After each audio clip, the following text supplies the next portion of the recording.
I think I deserve credit, at least partial credit, for that Carlos victory. I was singing Smooth Operator last week. I gave him the good voodoo. I think maybe you did. You know, I was in a Ferrari mood all this past week. Some young guy put a hex on me, made me lose my expensive sunglasses, and I haven't been able to find a good pair. And I thought, you know what? I bet Ferrari makes some cool Ferrari branded sunglasses. So I went to the Ferrari style site, and it is weird. And the models are all like working class mad scientist and woman who collects balls. And I thought, you know what? That's exactly the kind of people you need in a paddock. You need to be ruthless. Anyway, that's my wisdom for the week. Woman who collects balls and working class mad scientists. They will take you to victory, Patrick. All right, son, you ready to go? I am ready to go.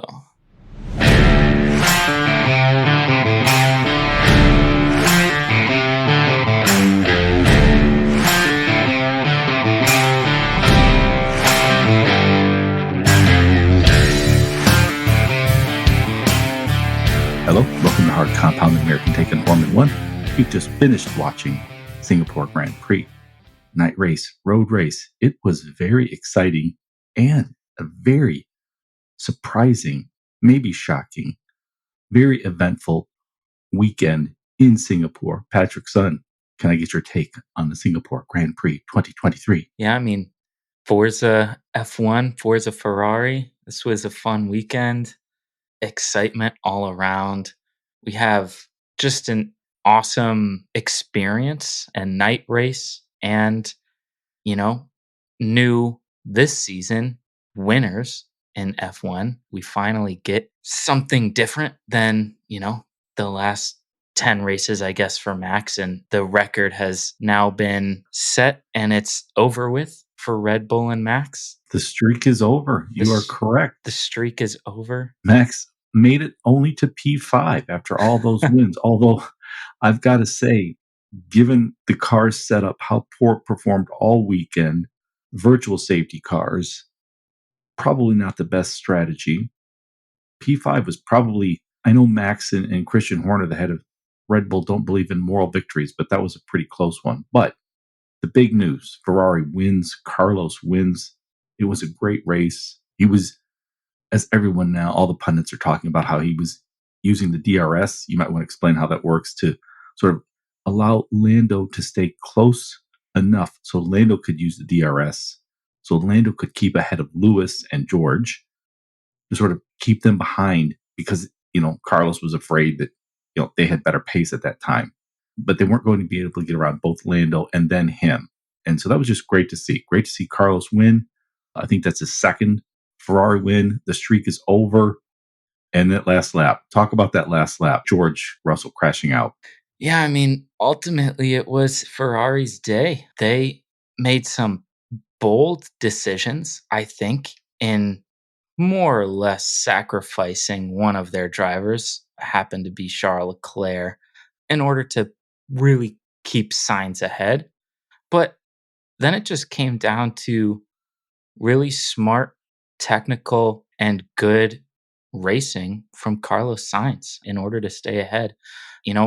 Mercedes was bearing down on Sainz and Lando, who were 1-2, and Sainz just kind of eased off of his pace a little bit nearing the end of the race so that Lando could stay in touch. And if a car is within 1 second of the leading car in front of it, they get DRS, known as the drag reduction system, where basically they can open up their rear wing. And on the straights, this actually allows them to go faster. Basically, there's less aerodynamic drag, less sort of air resistance that the car has to push through. And, you get a few extra miles per hour pace. So Carlos basically allowed Lando to stay close enough to get a little bit extra speed in order for Lando to have a better chance of defending against the Mercedes cars, which were on much fresher tires and clearly had much better pace.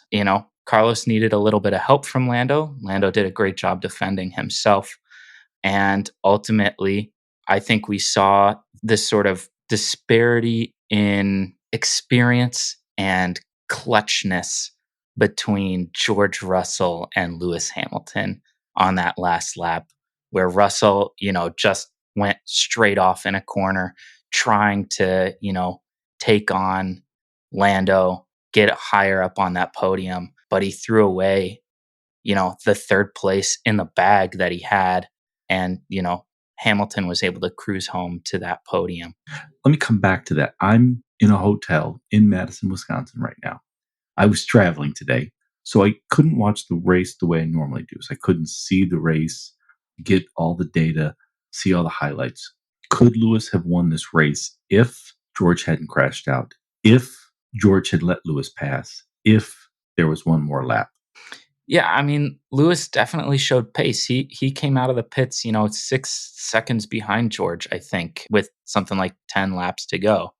And they were maybe 14, 15 seconds behind Lando at the time.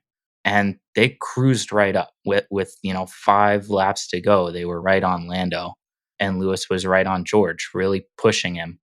I think, given how experienced and wily and just good Lewis Hamilton is, I think he would have been able to figure out how to get past Lando.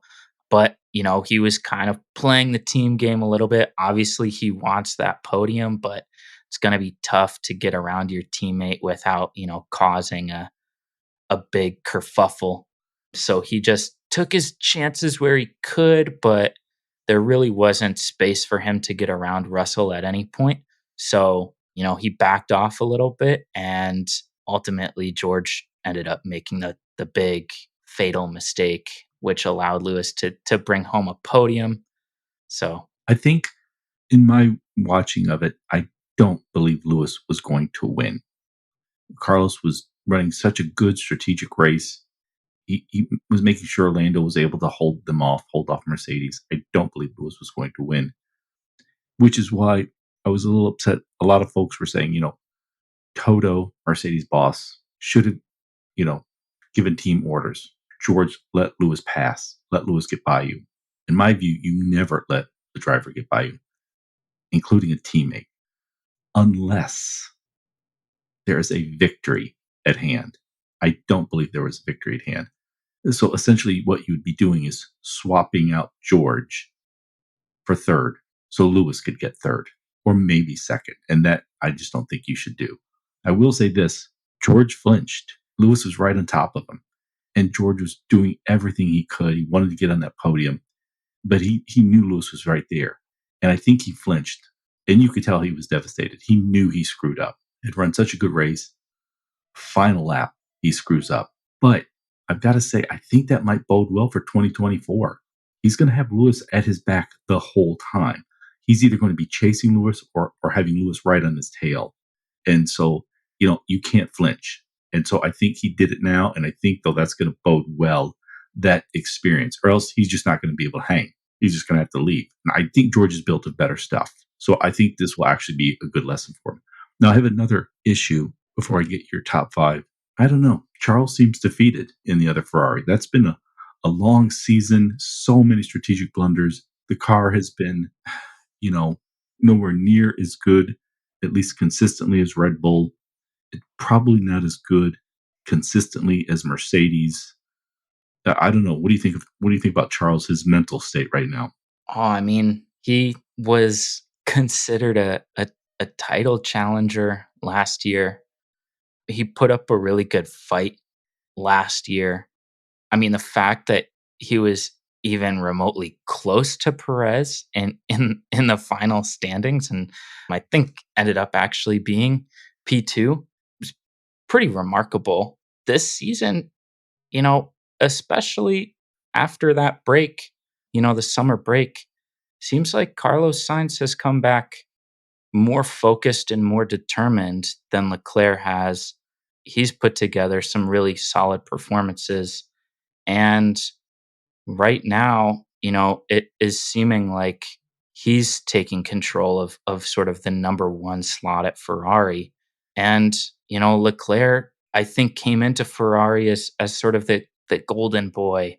And now, Ferrari kinda eats you up and spits you out, it seems like. And Leclerc being so young and talented, kind of having everything, he seems, yeah, defeated, I think is a good appropriate word for, from an outside perspective, like how it looks. And Carlos, is seeming to really find his footing and push through for Ferrari. So, they seem like they have one driver on the right foot and are kind of allowing their other driver to slip back a little bit. I agree, and it's sad to watch. Charles is so talented, and he's such a nice guy. It's tough. Why don't you give me your top 5 for Singapore? My top 5, I think, is mostly straightforward. Driver of the day, I think, has to go to Carlos Sainz. Was pretty much fastest all weekend. Great performances, super heads up, technical, smart, like all the superlatives. I think he just was great this weekend and really deserved that win. Then I have Lando. I think naturally, in coming in P2 and a McLaren that started the season so poorly, and he really hung with those top drivers throughout the weekend, and with a little bit of help from Carlos, did a great job of defending those Mercedes there at the end of the race. So really good drive from him. Then I think you have to give props to Liam Lawson in his third ever race, almost doubling AlphaTauri's points total on the season. I don't know. He just continues to impress, I think. So far, it seems like there's no reason for him not to have a seat in F1 next season. We always have our best surprise of the race. I'm gonna give mine now. It's definitely Liam Lawson.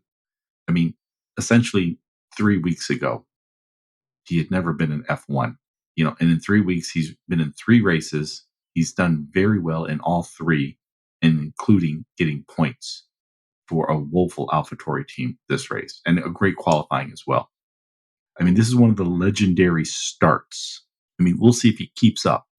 I mean, because maybe the most legendary start in F1 was Nick DeVries because, Alex Albon had appendicitis. They threw him in, and he did amazingly well, so well that it earned him a full time seat. And that full time seat wound up being not full time at all because mid season he got booted out for Ricardo, who then went and promptly injured himself and got kicked out, you know, for injury. And now we have Liam in there. So I can't say what the future holds for Liam Lawson, though I do think it's going to be very good because this is one of the great starts in F1, I think. Yeah, it's been really impressive. Get to my top 5 in a second, but I saw a funny meme. You sort of alluded to the fact that this sort of all started because of Alex Albon's appendicitis last season, but basically it was just a meme with that was a tiny domino that ended up in a really big domino, and and the start of it was Alex Albon's appendicitis, and now it's Liam Lawson scoring points for a shit AlphaTauri team. Right. So Alex Albon, I got appendicitis. So they threw Nick DeVry in. Let's see if we have this figured out. They threw Nick DeVry in. He did very well, got a seat though for Williams, but he did so well that AlphaTauri gave him a seat. Mhm. And he only got to race about what, 10 I races? think 10 or 11, yeah. Yeah. And they were like, no, you're just not that good. And so they replaced him with Daniel Ricciardo, which was odd because Ricciardo had proven that he was not that good. He'd gotten booted from McLaren, and you can't say Ricciardo has the yips. The yips is a short term thing when you Yeah, just sort of lost it. He's got what Sebastian Vettel had in this last season. It's just like, look, do not, just retire. Yeah. yeah, just time to retire. Yeah. But so we went from Alex. Nick DeVries got into that seat, replaced him for one race, which earned him a full time seat at AlphaTauri, which did not last a full season, and he got fired. They put in Ricardo, who did what, one race before he One then got race, injured? then crashed and Yes. injured himself. Right, he injured himself in qualifying, so they stuck Liam Lawson in there, who did so well. They gave him a second race, but basically a second race in with it. So he had like 2 F1 races in 8 days or so, And then 2 weeks later, here we are. Yeah. and, which he did great, and he got more points than, as you said, I mean, Yeah, they had Yuki has 3 points on the season, Liam Lawson now has 2. Um, wow, that's impressive. and Nick DeVries and Ricardo both have 0. So, Oof, oof, AlphaTauri's had 4 drivers this season, and Liam Lawson is 1 point behind their leading scorer. So, wow, that's amazing. yeah, really impressive from him. So your top 5, so you have Carlos, Lando, Liam, and I would agree with all of these, yep. Then I have Lewis, just great drive from him. I think really showed his class and just yeah, I think, overall that experience really showed through in this race and sort of bringing his car home in P3. There's a chance maybe if certain things happen differently, he gets further up the podium, closer to a win, maybe. But overall, the third place on that podium is really nice for Mercedes and for Lewis. So I have him in my top 5. And then finally, I actually have this was a bit of a tough one, but I decided to go with Oscar Piastri. I think he just continues to be really impressive as another rookie this season. He had a really poor qualifying, but made up for it pretty well in this race. I think he gained the most positions of any driver in the race. Got some more points for that McLaren team that I think is really poised to basically take over fourth place from Aston Martin and not look back after that. And I think really are looking to trying to put some pressure on Ferrari if they slip up at all. You know, you've mentioned in your top 5 Lando Norris, Liam Lawson, and Oscar Piastri. So I want to get this rumor started because I want to put this out there because I want it to become true. So we've heard rumors, and they're mostly unfounded, that Lando is looking to get out of McLaren because even though they have the fourth best car, it's not going to win championships. It's not going to take many podiums. And there's been rumors that, Red Bull will get rid of Sergio Perez and they'll bring Lando in. I don't think that will happen, but I would love to see it. That would be a legendary team. Lando and Max at Red Bull. But that means there's a seat at McLaren. Oscar Piastri from Australia, Liam Lawson from New Zealand. I believe Bruce McLaren, wasn't he from New Zealand? Think so. And wouldn't that be a legendary young team right there? So I want that to happen, Patrick. That would be pretty crazy. If that happened, I'm pretty sure next season their combined age would be younger than Fernando Fernando? Alonso. So I hadn't thought of that. That would be awesome. Fernando, I saw this thing. He's the only F1 driver to have ever gone 100,000 kilometers in F1. Now, you know how I feel about that new French math. I hate that whole metric system, that kilometers thing. But if I have that correct, that's basically Fernando has almost driven an F1 car in F1 races 3 times around the world, if my math is correct. And it rarely is, but that is a lot. That's taking an F1 car in F1 conditions 3 times around the world. I mean, what do you think like the average European drives in their lifetime?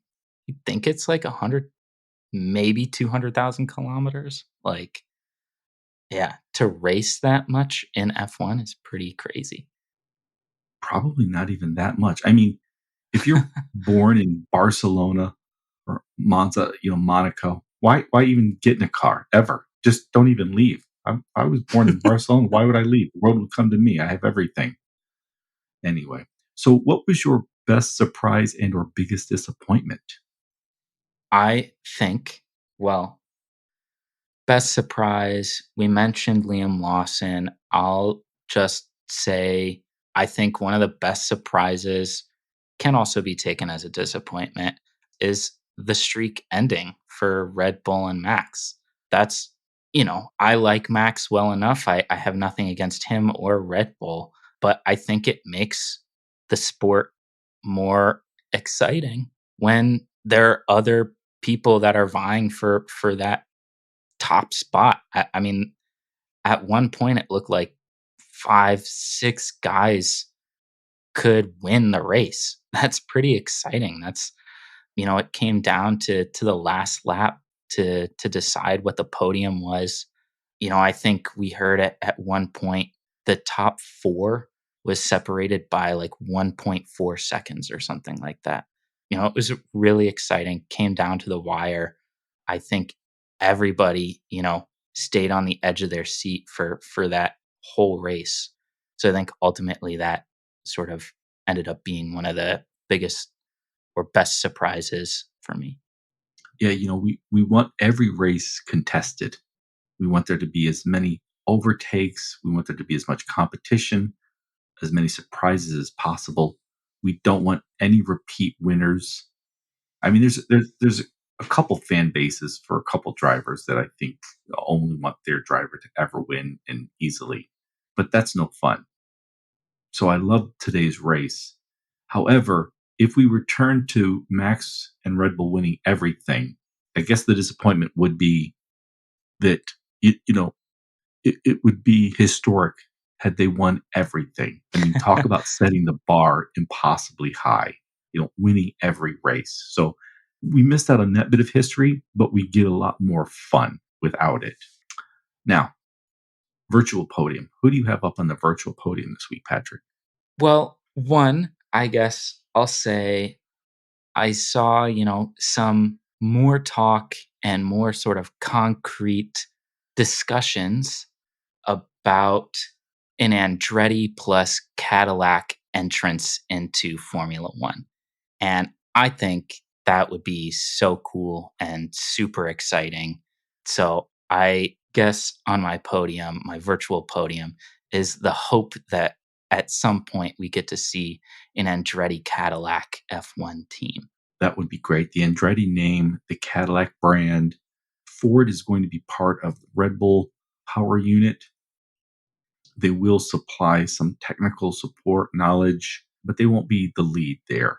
But that would be another great American entry into Formula One. And I just think the sport would be better. I think 11 teams can work. And, I think that's just going to make it more exciting. So that's a good one on the virtual podium. And I guess for me, it would be the FIA and all the standards, the commitment to safety standards. We saw that big Lance Stroll crash earlier, and it looked like the car got out of control. That he sort of blinked there, and it could have gotten really scary. And then he rolled out in the middle of the track, so it could have not only taken out Lance, it could have done damage for a couple others. So I guess for me, I'll put the safety standards on the virtual podium. Nice.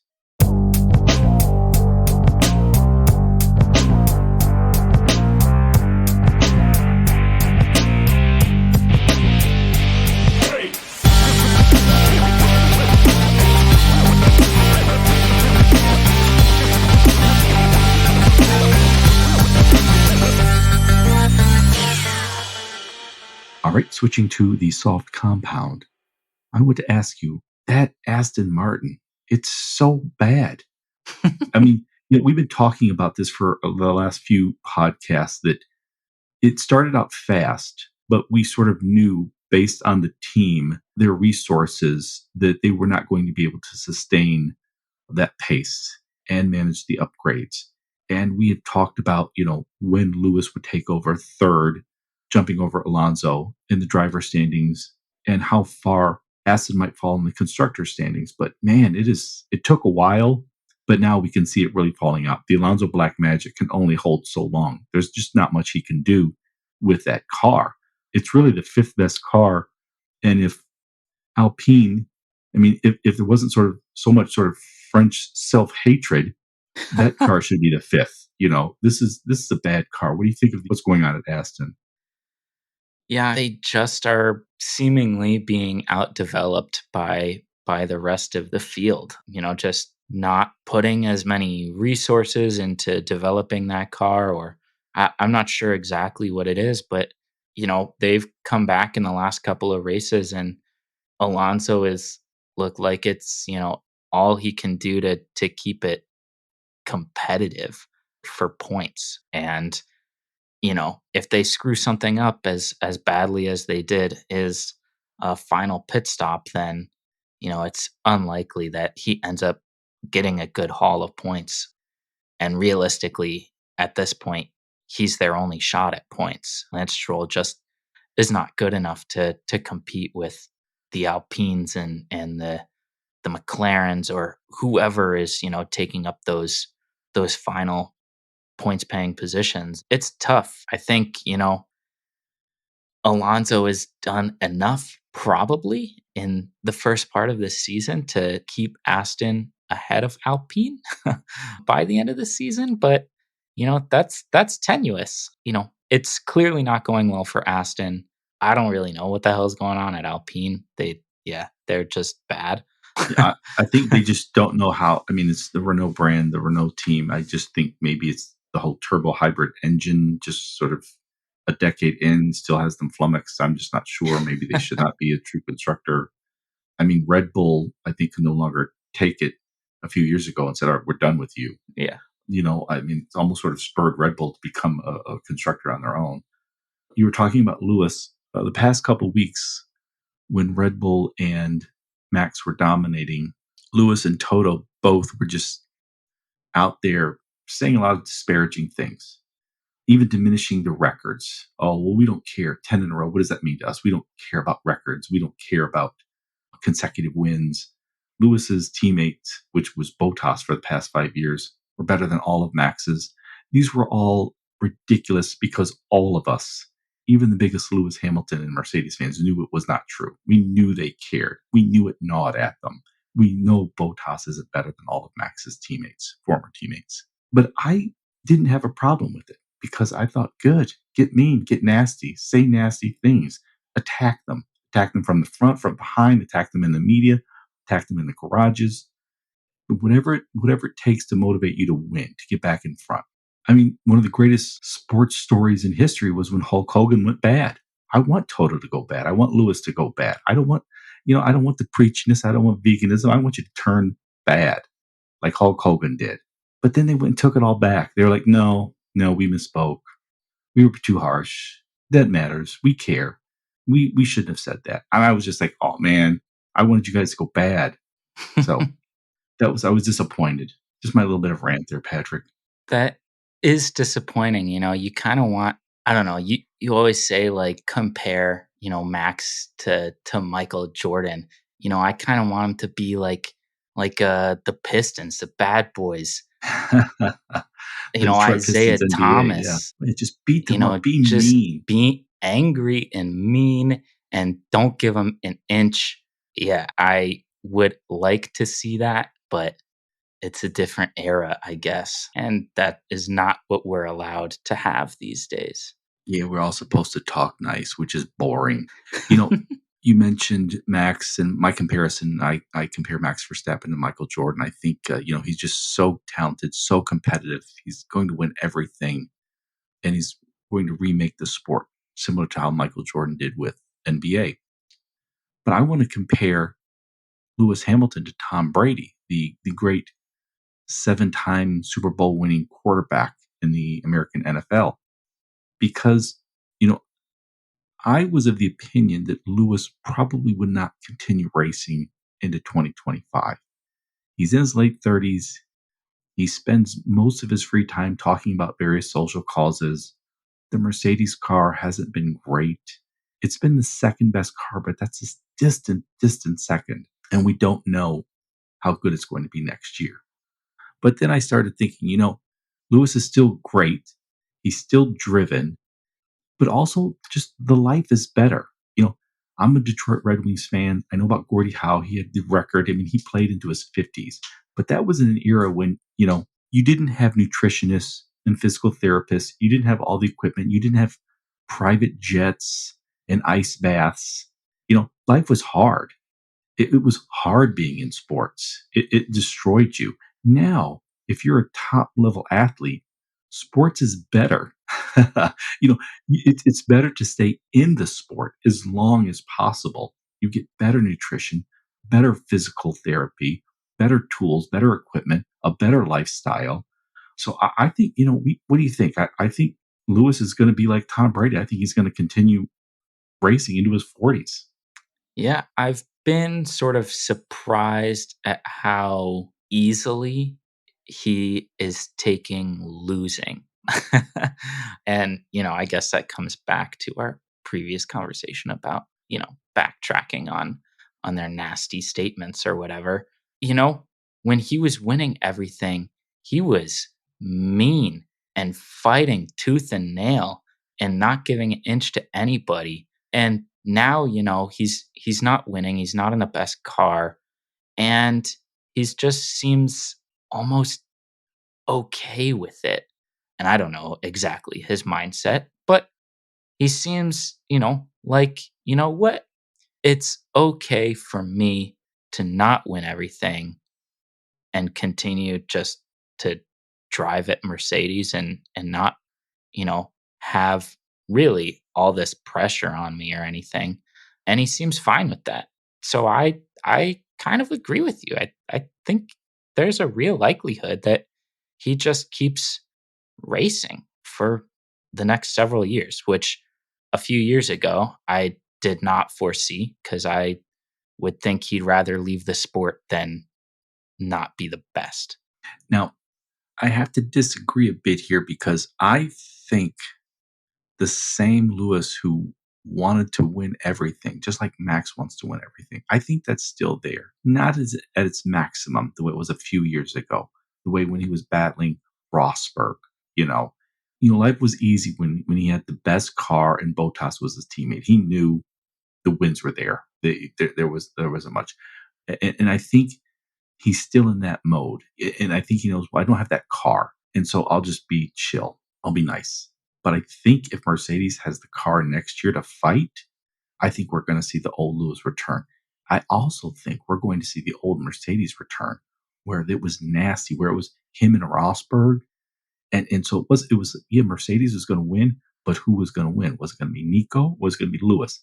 Next year, if Mercedes has the car, it's going to be Max at Red Bull or Lewis at Mercedes, or I think, as I alluded to earlier today, George Russell, I think he flinched, but I think he's going to get battle hardened. I think he is not going to give Lewis an inch after this. And it's going to get toxic and nasty inside Mercedes. And that is going to be so much fun to see. Fights within Mercedes and fights of Mercedes versus Red Bull. I think next year we are really going to get to see some great stuff. And then you've got Lando at McLaren, Carlos at Ferrari. This is going to be good. I'm really looking forward to All I want is fisticuffs. that. Right. After the race, that'd be awesome. All right, let's ask the stewards. I saw someone named CY Motorsport post online that there was a very good rational reason for Alfa Romeo to resign Guan Yu Zhou, the Chinese driver, because I did not think Alfa Romeo should have re-signed him. There are simply far too many better drivers available in F2, Reserve, in FE, in Indy. There are simply far too many better drivers available. There's no need to re-sign Zhou. But he made a very interesting point, which is we're in a cost cap era, and every crash really hits the budget hard. It really puts you right up against that cost cap, and you've really got to watch your costs, your expenses everywhere. You don't want someone like back when Mick Schumacher was at Haas just crashing all the time. And Zhou has sort of proven that he can handle the car. He's not going to take it past its limits. There won't be many crashes. And in the cost cap era, that cautiousness is a wiser bet than choosing, let's say, a better driver who might be more prone to crashes because perhaps he's both new and he might be pushing the car beyond its limits. What are your thoughts on that? That's a very interesting argument. Yeah, I mean, it makes sense from sort of a rational perspective. I think it's annoying if that's sort of the mindset that teams have, in the sense that I think we want to see the best racing and the most talent. And, there's probably plenty of drivers who are very capable of not crashing a car. You know, Joe isn't the only driver who is not gonna, crash consistently. But it makes sense why, you have someone there that works fine and doesn't cause any problems or crashes. And I don't really know what else Alfa Romeo could want in a driver. Their car is just too bad. So I don't know. I think it makes overall sense for them to re-sign Joe, even though it may not be the most exciting move from a fan perspective. Okay, you're the steward in this case. I want you to ponder this scenario. We've been seeing a lot of Jackie Stewart, the great Jackie Stewart, I believe, three-time world driver champion, one of the all-time greats in F1. He's been on the grid a lot lately, and he has a literal physical connection to some of the very earliest F1 drivers. He has a literal physical connection to F1 at its very beginnings in 1950. You talked about Oscar Piastri being the youngest driver on the grid. I just think there should almost be a concerted effort to bring Oscar and Jackie together and just sort of Jackie matrix like download all of his knowledge and all of his stories of all of the drivers that came before Oscar. And then Oscar, let's say Oscar has a 10, 15, 20-year career in F1 and then retires. And then he does the same. And we start having these literal physical human connections from the very beginning of F1. And now I'm in love with this idea. I believe I've come up with this idea. And I just wanted to get your thoughts on that. I think that you should pitch this to a director of some kind to make a documentary about this. Oh, no. Oh my God. Not that, a sitcom, The Odd Couple. Uh-huh, uh-huh. That would be great. Yeah, that would be good. The Odd Couple, starring, you know, Jackie Stewart and Oscar Piastri.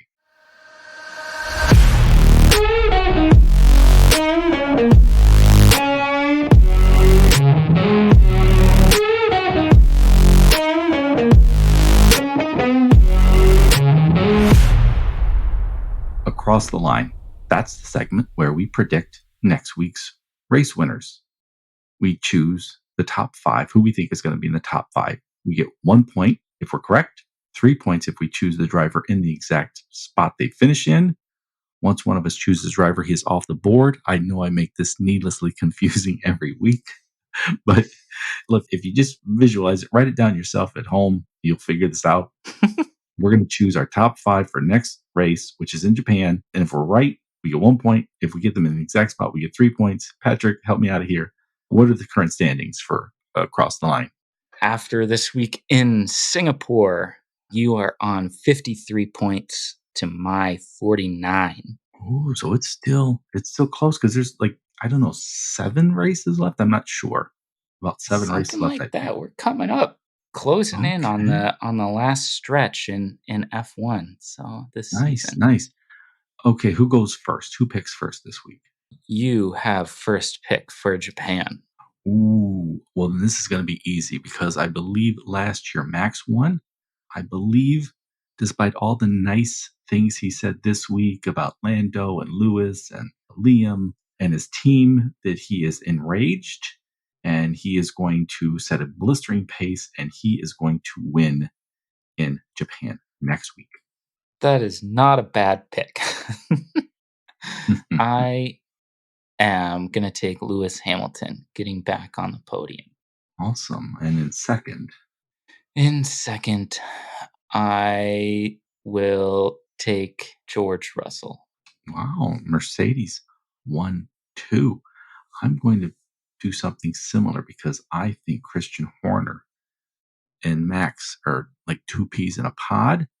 I'm not sure how many peas come in a pod, but we'll say two. And he is going to just demand the most of the team. And so I'm going to have Max in first and Sergio Perez in second. I get to choose third. This is more of just a hope because I think he is lost for the season. I'm going to say in third place, Charles Leclerc. That would be good to see. I think in third, I feel like it rains a lot in Japan. Usually there's chaos. I think there are two drivers that do well in the wet and usually come out on top in chaos. Former teammates. I'm going to take Alonso P3 and then Ocon P4. Oh, very nice. Very nice. So I am going to go with, because you have not taken him, Ferrari. So I've got Max and Sergio, and then I'll have Charles and Carlos Sainz. And then in fifth, AlphaTauri has been so poor this year. Yuki Tsunoda, Japanese driver, has had such a run of bad luck. And I think it's embarrassing to him personally how well Liam Lawson has done. It's a home race. So in my fifth spot, Yuki Tsunoda. Nice. That would be pretty cool to see. Let's see. P5 for me, I think I got to go the hot hand, take Lando Norris. Awesome. So for Japan, you have Lewis Hamilton, George Russell, Fernando Alonso, Esteban Ocon, and Lando Norris. That's a good lineup. I have, I think, a better lineup. Max Verstappen, Sergio Perez, Charles Leclerc, Carlos Sainz, and Yuki Tsunoda. Any crazy predictions for Japan or the remainder of the season, Patrick? You know, I think based on Liam Lawson's performances and your top five prediction for the next race, I'm going to say AlphaTauri finishes seventh in the Constructors' Championship above Haas, Alfa Romeo, and Williams. Nice, nice. I mean, they should. It's sort of surprising that they're doing just so badly this year. My crazy prediction, Lance Stroll, son of Aston Martin owner Lawrence Stroll, will be out of F1 this year. I mean, you think with this crash, I think even he realizes, his time is done in this sport. If his father did not own the team, he would not be driving for the team. I don't want to diminish his talent. He is a quality driver. He's a fine driver, but I do not believe he should still be in F1. And I believe this year he will announce as his last. All right. I want to remind our listeners, send your questions or comments to heartcompoundpod@gmail.com. We may read them on the show. We definitely will read them. And I wish to thank you all for listening to everybody's most beloved father and son F1 podcast. And we are lights out. See ya. Thanks for listening.